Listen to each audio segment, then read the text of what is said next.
Сәлем достар, мен бүгін сіздерге гнезданың рецептісін ұсынатын боламын.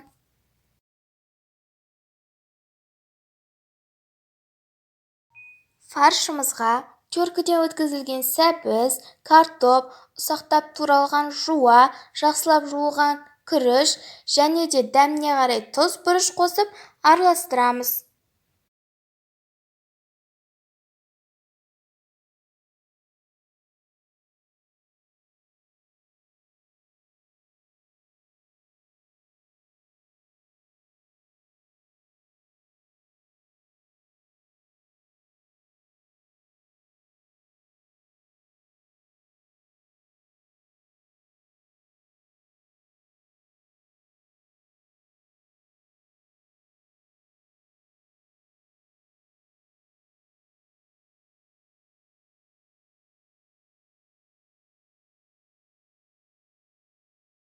Макаронымызды алып, видеода көрсеткендегідей қылып ашатын боламыз.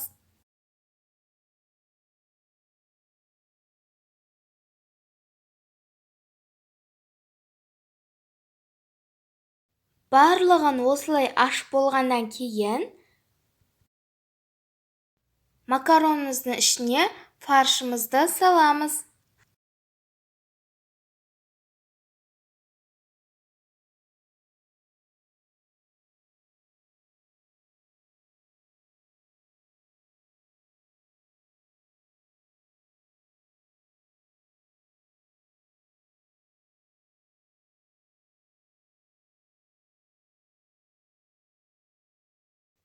Қыздырылған майға теркіден өткізілген картоп, сәбіз, ұсақтап туралған жуамызды қосып қуыратын боламыз.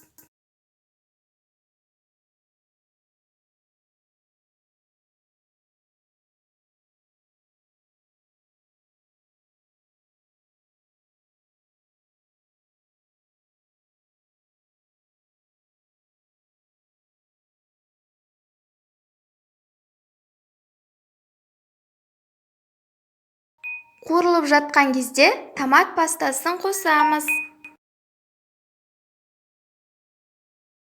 Әбден қуырып болғаннан кейін дайындаған гнездаларымызды ретімен салып шығамыз.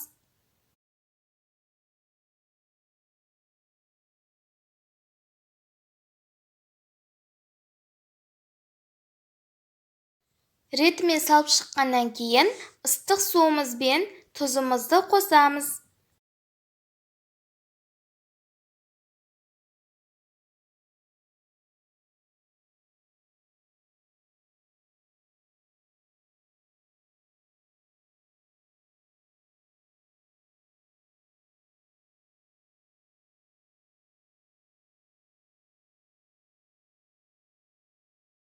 Мінекей біздің гнезда деп аталатын тағамымыз дайын болды. Видеоны лайк басып, пікір қалдырып, мен арныма тіркеліп кетіңіздер. Видеоны қарағандарыңызға рахмет.